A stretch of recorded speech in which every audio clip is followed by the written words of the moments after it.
Source of a few headaches for the country, from racist attacks to a fall in the property market. And Sara Thornton has more. For years, the EU was the poster child of evil in the UK. This organisation has got to understand if it behaves in this way, it shouldn't get surprised when its members say this cannot go on, and it's got to change. The EU morphing relentlessly into a superstate. We don't believe in it. We do not subscribe to it.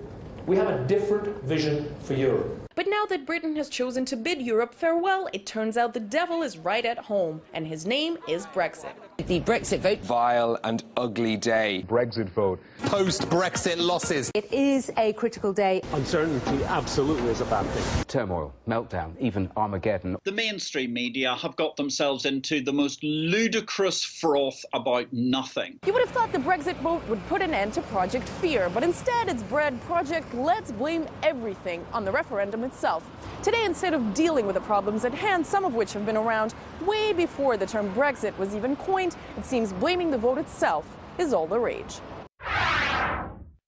Take the surge in xenophobic attacks in Britain following the referendum. Brexit gets named as the cause and not the deeper issue of years of blaming immigrants for all that's bad in the UK.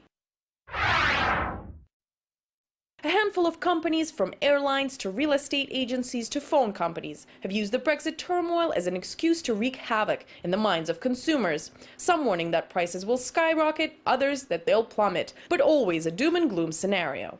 People want to blame everything on Brexit. If there's an incident, a sort of hate incident, that's tied to Brexit. If there's an economic issue, that's because of Brexit. There are underlying issues, in our society and our economy. Terrorism. Before the referendum, the threat of terrorists coming into Britain via open borders with the EU was all the rage. Now it's fears that terrorists will use the post-Brexit turmoil as a cue to attack. Forget years of foreign policy breeding terror groups in the Middle East, Libya and Syria. The future of what's meant to be one of the largest French investments into Britain, the Hinkley Point nuclear power station, is now also being questioned because of Brexit, despite the fact the project has long been met with delays and union resistance anyway. Even the world's largest uncut diamond has made it into the sensationalist Brexit circus. Why on earth did it fail to sell? Could it be because of Brexit?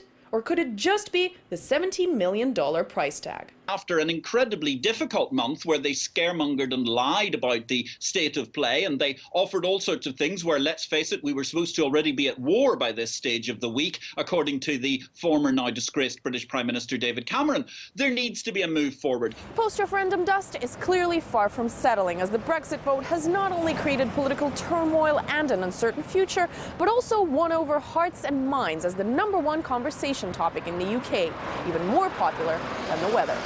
Anastasia Churkina, RT, London.